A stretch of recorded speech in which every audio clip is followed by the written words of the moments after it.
without conscious effort to move beyond that, we will keep going. And that's unique in academia because it's one of these, it's almost like a medieval guild system. You hire your apprentice and then you keep your apprentice with you and train them. When you're putting so much effort into somebody, you want to try and make sure that's a person who's guaranteed for success. And you're, to some extent, people naturally identify with those aspects of success that they saw in themselves. And I think that's just a very challenging problem. And the structure, the institutions of academia and research are kind of stacked against increasing diversity. So without an open and very frank and sometimes painful conversation about that lack of diversity, I don't think the institution isn't really set up to change it. But thankfully, in some places, we're going through that. We're going through the very slow process of trying to make this better, but it's not without its anguish and controversies.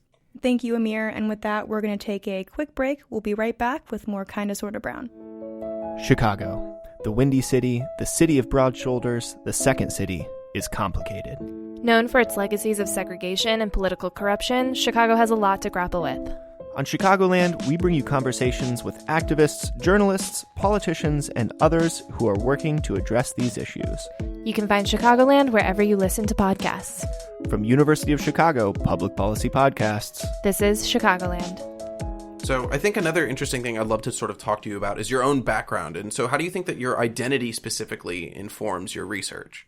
So I'm from Ireland. My father was East African and his family had moved to East Africa. They were from Tanzania. They had moved from India about 60, 70 years before he was born. So he was from a position of feeling East African, but not being allowed to identify as East African, not really being allowed to identify as Indian either, but being part of this in-between immigrant community. On the Irish side, my mother's Irish. Her family were split up and sent all across the UK and Ireland due to my great-grandfather dying towards the end of World War I. And so they had this kind of hybrid family that was part English, part Irish. The Irish didn't have a very good opinion of the English through a lot of that time. And so them having this association was also something that was kind of a challenge to their identity. And then I was born into that in a country which was very ethnically homogenous, to say the least, through the 80s and 90s, in ways which were very subtle as well. I have a friend whose father was Swedish, and he looks like a stereotypical image of an Irish person with the kind of dark hair and blue eyes and fair skin and everything. But he had a Swedish name, and he found it extremely difficult and alienating to just have a name that wasn't Irish or translatable into Irish. And so it had this very small view in some cases of what it meant to be Irish. And part of that's because of our independence struggle and how we had to define ourselves.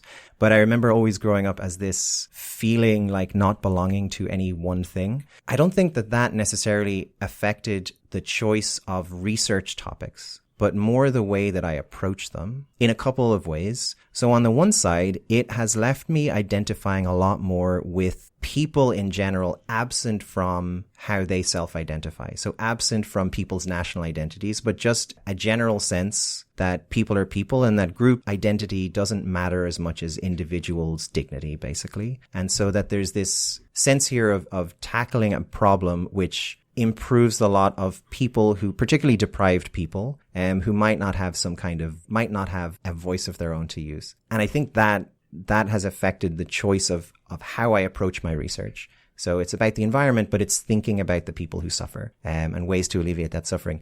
The other thing is, and I think a bit more tangibly, by always having this identity crisis and being in between multiple things, it left me. I'm an interdisciplinary person. I did an interdisciplinary PhD. I do interdisciplinary research, and I've always feel comfortable speaking these different intellectual languages and engaging in that and feeling confused and feeling out of my group. That's all something which is very natural to me. And that's an issue within research, within policy, of people siloing themselves off. And I think it's left me wanting to break down those silos, to not respect the fact that there are these arbitrary division lines between the ways people think, the way people talk, and to try and make sure that when I'm working in a group, that I'm working towards making that group communicate better, of trying to understand different perspectives, both in research and other things. And I think that has affected the way that I structure the type of teams that I work in.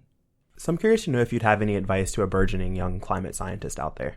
So you asked previously about the Green New Deal. Mm-hmm. There's many things to dislike about it from a policy point of view, and I won't go into those so much. But I think for the Green New Deal, there are actual aspects of that policy to dislike that are infeasible. Part of it is that it overly politicizes an issue, which I think we have the tools to deal with in a non-partisan way, and that I think we should be dealing with in that way. But it's good that people are talking about climate change, and it's one of the first major climate policy discussions which have come up in the US in recent years.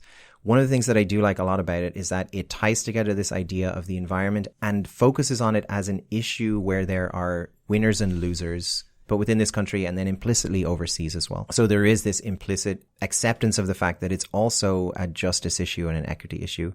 So one of the things for people thinking about whether they should get into climate science or climate policy, my stance on that would be, do it, please. This is one of the biggest, most intractable, but also most fascinating policy issues that we as a species have come across. In the end, it might not be the most costly. Hopefully it won't be the most devastating, but it's definitely an incredibly difficult issue to deal with because of the fact that it reflects fundamental things about our choices as human beings and what we've done in our society and how we consume things. Climate change is really this symptom of the fact that we are now a species of 7 to 8 billion people on this planet. And by the middle of the century, about 10 billion people on this planet. And that we're consuming as if there's only 100 million of us here. And there's this fundamental way we've interacted with the earth.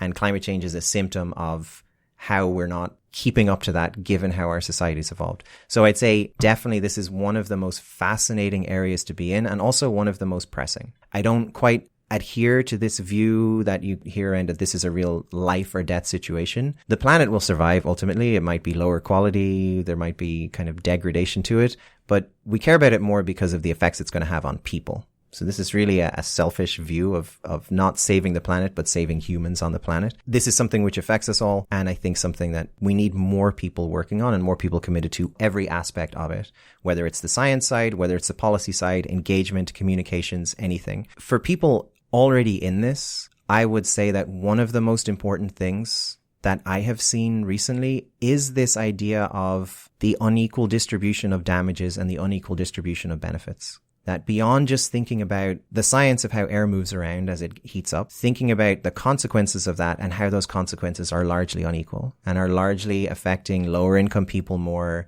people of color, etc. in this country and all over the world. That's something that we should have on our mind as we work on this. And that's one piece of advice, that this is an issue that affects everybody, but it doesn't affect everybody equally. And I think it's very important to remember that.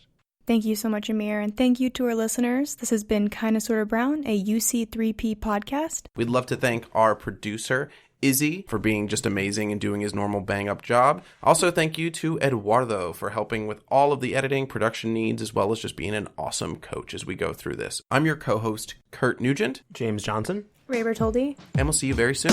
Thank you. Thank you very much.